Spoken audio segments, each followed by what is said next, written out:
మరి ఈ యొక్క షమి వృక్షంపై మీరు ఆ యొక్క ఆయుధాల్లో ఉంచండి, చక్కగా అద్భుతమైన ఎనర్జీస్ ఉంటాయని చెప్పినప్పుడు మీ పంచపాండవులు అందరూ కూడా వెళ్ళి ఈ షమి వృక్షం దగ్గరికి వెళ్ళి అక్కడ ఆయుధాలు పెట్టడం జరుగుతుంది.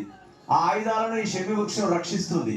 అంటే దీనికి ఉన్న గొప్ప గుణం ఏంటంటే, అంటే ఇది ఎలాంటి దుష్ట శక్తుల దగ్గరికి రానివ్వదని ఈ షమి వృక్షానికి ఉన్న ఒక అద్భుతమైన ప్రాచీనమైన చరిత్ర ఉందండి.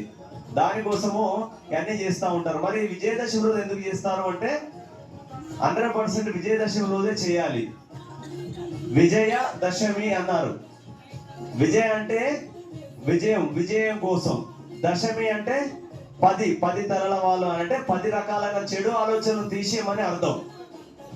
10 రకాల చెడు ఆలోచనలు తీసేయాలంటే ఈ షమి వృక్షం దగ్గరకు వచ్చి చక్కగా మనస వాచ కర్మేణ మీ కోరికలు మీ సంకల్పాలు నెరవేర్చాలని కోరుకుంటారు. ప్రతి సంవత్సరం చేసేది అదే.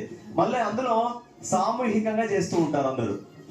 సామూహికం అంటే అందరం కలిసి చేసే అద్భుతమైన పండుగ. మనందరూ దయచేసి రావాలండి.